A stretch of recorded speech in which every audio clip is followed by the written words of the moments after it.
Bonjour et bienvenue une fois de plus sur la chaîne de Nest of Joy. Mon nom est Solange et une fois de plus je vous remercie pour tous ceux qui se sont abonnés, pour tous ceux qui sont passés par là, qui ont jeté un coup d'œil, qui ont laissé un commentaire. Aujourd'hui je vais essayer d'aborder la question sur le processus des fréquentations, fiançailles jusqu'au mariage. Avant qu'un homme ne s'approche de toi, moi le conseil que j'aurais à te donner, c'est vraiment d'être toi. D'être toi, parce que c'est le toi qui va attirer cet homme.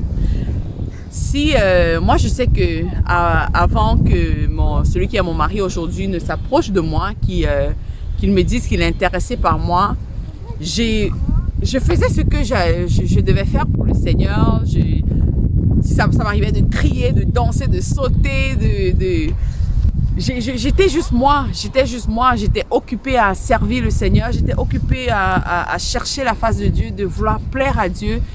Et mon mari me l'a avoué même plus tard, que quand il me voyait, il me disait, mais cette fille, elle est folle ou quoi? Pourquoi elle agit comme ça? Pourquoi elle est comme ça? Il disait que j'étais un peu too much. Mais moi, ça ne me dérangeait absolument pas. Honnêtement, quand il m'a abordé, le mariage n'était pas une préoccupation du tout. On allait évangéliser, on allait chanter dans les métros, on allait être ensemble avec les frères et sœurs pour passer des temps de louanges, on faisait des jeux ensemble. C'est vrai que oui, avec des amis, on parlait souvent, ok, quand on va se marier, quand ici. Mais quand il m'a approché, en ce moment-là même, ce n'était vraiment pas dans mes pensées, je ne m'y attendais pas et je lui ai dit directement non, je ne suis pas intéressée, non, le mariage pour le moment, non, c'est un non. Donc pour vous dire non à un homme, c'est primordial, c'est important, c'est nécessaire. Il faut dire non. Lorsqu'un homme t'aborde, il faut lui dire non. Il faut le rejeter pour dire va d'abord vraiment savoir pourquoi c'est moi. Parce que les hommes, souvent ils abordent Isabelle aujourd'hui. Oh non, Isabelle, c'est vraiment le profil que je veux. Elle a les formes que je veux. C'est une femme qui prie, c'est une femme qui sait faire à manger. C'est Isabelle. Ensuite, 2 semaines après, ils vont voir Nathalie. Oh non, finalement non, je pense que c'est Nathalie parce que Nathalie, elle chante bien. Nathalie, elle a de belles blagues. Nathalie, elle est comme ci, elle est comme ça. Après encore, ils vont voir, je sais pas, Vanessa. Non, Vanessa, je me vois directement avec Vanessa. En plus, elle est de mon pays. En plus, Vanessa, elle sait bien, je vois comment elle s'occupe bien des frères et des sœurs. Je vois comment elle est bien timide, elle est bien réservée. Non, je pense que c'est la femme de ma vie.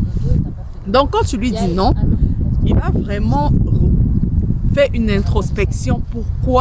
Pourquoi c'est elle-là? Pourquoi c'est celle-là que je veux? Pourquoi c'est Isabelle? Si c'est toi, et n'aie pas peur. Je sais que nous, les femmes, on a peur. On se dit non, si je lui dis non, il va partir, il va aller voir ailleurs. Laisse-le voir ailleurs. Si ce n'est pas ton mari, ce n'est pas ton mari. Ce n'est pas parce que tu lui as vite dit oui que ne fais pas l'erreur de te marier avec le mari de quelqu'un. Si tu lui as dit non, sache que si c'est toi là, il va revenir. Il va te chercher, même si tu dis non pendant 2 ans, pendant 3 ans.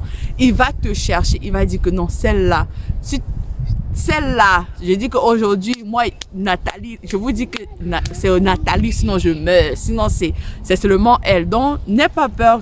Il faut connaître qui tu es. Donc, sache que si c'est toi, il va persévérer. Il va persévérer dans son choix. Il va savoir que non, moi, je sais que c'est elle. Moi, je sais que c'est Nathalie que je veux et c'est Nathalie que j'aurai. Il va tout faire. Il va faire ses preuves pour t'avoir. Donc, n'aie pas peur. Laisse-le vraiment y penser. Laisse-le réfléchir encore et encore pourquoi c'est toi qu'il veut. Je sais que lorsque j'ai finalement dit oui à mon mari, c'était en janvier. Et de janvier en fin mars, où il m'a finalement demandé en mariage, on parlait beaucoup il allait beaucoup parler de, oh, je pense que quand on va se marier, on va vivre dans tel quartier, on va aménager comme si, voici le style de salon que je veux. Et moi, j'étais comme, tu n'as même pas encore mis un genou au sol. Tu me dis déjà que la maison, tu me dis que le salon, tu me dis, hey, bon, il faut d'abord mettre le genou au sol avant de parler Donc moi, je trouvais que les 3 mois là de janvier en mars, c'était très long. Je me disais, mais pourquoi il ne me demande pas en mariage? Pourquoi il me parle déjà, ok, on aura tel nombre d'enfants, il me parle de ci, alors qu'il ne m'a même pas demandé en mariage. Mais oui, on savait déjà qu'on était sur la même longueur d'onde. On savait déjà que, ok, lui, il savait que c'est moi, je savais que c'était lui. Mais il n'avait pas encore mis le genou. Donc, je pense que les périodes de fréquentation ne doivent pas trop durer. Vu que vous savez déjà que, bon, c'est ça. Vous savez que, bon, tu lui as déjà dit que, ok, j'accepte de marcher avec toi dans cette direction. Donc, une fois qu'il t'a demandé en mariage, honnêtement, je ne conseille pas les longs fiançailles. C'est les mots de tête pour rien. Une fois qu'il te demande en mariage, vu que vous savez déjà que c'est ça, c'est pour 1 an et plus là, pour moi, c'est trop. Ça, c'est juste un conseil. Moi, je pense que 1 an et plus dans les fiançailles, c'est beaucoup trop. Ça ouvre beaucoup trop de portes. C'est délicat, c'est vraiment délicat. Parce que moi, j'ai juste fait 6 mois. Mais les 6 mois là étaient compliqués. C'était compliqué. Je me souviens quand mon mari, on sortait beaucoup, on allait beaucoup manger, on passait beaucoup de temps dans la voiture à parler. Souvent, on pouvait être dans la voiture comme ça, là, on est en train de parler jusqu'à il y a la buée dans la voiture. Comme la voiture est pleine de buée, la fumée. Après, on se regarde seulement comme ça. Il suffisait juste qu'une personne cède. Je vous dis qu'une personne, si moi je fléchissais ou bien lui, je crois que l'autre allait seulement suivre pour dire que regarde, on est déjà dedans. Faisons seulement. Et plusieurs fois, on a été dans des positions où même juste se faire une accolade, une embrassade, un câlin, on se disait non, regarde, on va se saluer tranquillement et puis on va faire ce qu'on a à faire. Si on va manger, si on sort au parc, si on fait... Et je vous dis, les fiançailles étaient juste 6 mois. Et c'est important que votre fiancé n'entre jamais dans votre chambre. Moi, je sais que mon fiancé, mon mari, qui aujourd'hui, jamais il est entré dans ma chambre. Il habitait tout seul, je suis jamais allée chez lui. Jamais allée chez lui. Il n'était jamais entré dans ma chambre. J'habitais avec une amie. Généralement, il venait quand il y avait quelqu'un, mais lorsque j'étais toute seule, on allait toujours se voir au salon ou à la cuisine. Jamais il est entré dans ma chambre. Jamais, jamais. Et c'est important parce que c'est trop d'intimité dans la chambre. Oui, vous allez juste vous asseoir. Après, tu vas dire, oh, je suis un peu fatiguée, tu vas t'allonger. Après, non, ne tente pas le diable. La Bible même dit que la chair est faible. Moi, je sais que et ça a beaucoup joué sur ma vie spirituelle parce que les pensées, j'avais tellement de pensées. Je me disais, Seigneur, regarde, je me suis gardée depuis 2011. Je me garde, le mariage, toi-même tu as inventé ça, tu as créé ça pour le mariage. Et c'était tellement fort en moi que ça commençait à agir dans mon corps. Dans mon corps, je ressentais même le besoin d'être en intimité. Et et lorsque tu sais que si quelqu'un se fiancie pour se marier dans 1 an, c'est trop long pour porter ce fardeau en fait. Moi, je trouve que c'est trop long. Donc, c'est important de vraiment garder son cœur. Puis, on parle souvent de garder son corps, mais c'est important de garder son cœur aussi. De garder son cœur, puis de prendre ses décisions. Quand tu sens que non, là, je commence à avoir... En parle-lui-en, dis-lui que regarde, là, c'est mieux qu'on ne se voie pas aujourd'hui, c'est mieux qu'on s'appelle peut-être au téléphone, repoussant le rendez-vous qu'on a, pour prendre le temps de prier, pour prendre le temps de vraiment demander au Seigneur de t'aider, parce que c'est le corps répond. Et aussi, c'est important pour la lune de miel. Moi, je vous dis...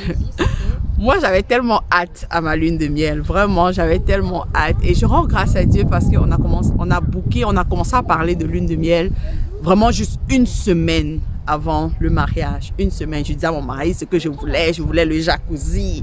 Je voulais une place, un endroit exotique. Je voulais que ce soit perché quelque part. Là-bas, on est seul, il n'y a personne. Et chaque jour, j'avais juste hâte à la lune de miel. Donc, Et vous savez, pour ceux qui sont mariés, vous savez qu'à la lune de miel, c'est vraiment ça. Donc, j'avais vraiment juste hâte à la lune de miel. Donc, si vous commencez à parler de lune de miel alors que le mariage est dans 8 mois, dans 1 an, vous allez juste vous faire du mal pour rien. Donc, moi, je conseillerais seulement de parler de la lune de miel lorsque c'est quand même le mariage est rapproché, lorsque c'est un peu, vous êtes proche du jour de mariage. Parce que même, vous savez, même l'enterrement de vie de jeune fille, on le fait généralement 1 semaine, 2 semaines avant que la femme ne se marie. Et parce qu'il y a des conseils, il y a des cadeaux qu'on vous offre. Moi, je sais qu'on m'avait offert beaucoup de lingerie. Et à chaque fois, des huiles de massage, je regardais, je me disais, ok, je vais utiliser ça comme ça. Le premier jour, je vais porter telle tenue. Le deuxième jour, je vais porter telle tenue. Et tout ça, ça vient vraiment jouer avec votre corps, ça vient vraiment jouer avec vos pensées. Et c'est important de garder son cœur pur. Oui, il y a la célébration du mariage et on s'occupe beaucoup de ça. Je sais que moi, ça avait vraiment pris le dessus, même sur ma vie spirituelle. Je ne parlais que de la célébration du mariage. C'était vraiment tellement présent en moi. Ça m'empêchait même de prier. Donc, il est important d'avoir une tempérance. C'est bon d'avoir de la tempérance. Oui, il y a la célébration à préparer, mais il y a aussi ta vie spirituelle à continuer de travailler dessus. Et il faut trouver vraiment le juste milieu. Il faut avoir de la tempérance là-dessus. Donc, si c'est ce petit témoignage, ces petits conseils que j'avais à partager. C'est important de dire non. Souvenez-vous que c'est important de dire non à l'homme qui vient d'abord. À premier abord, tu lui dis d'abord non. Ensuite, c'est les temps de fréquentation et tout. Ne pas trop être trop seul ensemble. C'est pas bon. C'est pas bon pour toi. Moi, mon mari, on se voyait même au parc. On se voyait vraiment pas. La seule place que je dirais vraiment très proche où on était, c'était vraiment juste dans la voiture ou au restaurant. Et ça devenait à un point où même se tenir la main, on se disait non, c'est mieux qu'on ne se tienne juste pas la main. On allait marcher comme ça parce que il faut connaître ton corps. Il faut pas tenter, il faut pas dire non, je suis dû, non, ça va aller. Non, quand tu sens que c'est fort, tu lui dis c'est fort, laisse seulement. Papa, c'est fort sur moi. À l'heure, si je te dis que c'est fort, il faut laisser. Ne me touche même le doigt, ne touche pas mon doigt. Il faut être vrai, il faut être honnête. Il faut dire que non, là, là mon corps est en train de répondre là. Donc, tu prends les dispositions par rapport à ça. Et ça te garde, c'est ça qui te garde vraiment de te faire cette violence. Parce que ça prend de la violence. Parce que tout va te dire, oh, mais c'est ton fiancé, tout le monde le sait, c'est plus un secret. Oh, mais vous allez vous marier. Oh, ça va... Non, toi, tu sais que moi, je ne peux pas me donner avant le mariage. Donc, c'est mieux de prendre tes dispositions, c'est mieux de prendre de te dire que non, je préfère que ce soit comme ça, même si on ne doit pas se voir aujourd'hui. Non, laisse-moi d'abord. J'ai besoin de ce temps-là d'abord pour vaquer à la prière, pour vraiment demander au Seigneur de m'aider avec mes pulsions, quoi, si on peut le dire. Et la lune de miel aussi, c'est bon de parler de ça un peu après, lorsque le mariage est proche. Si vous êtes comme moi, vous savez déjà exactement ce que vous voulez, entrer dans les détails et tout ça.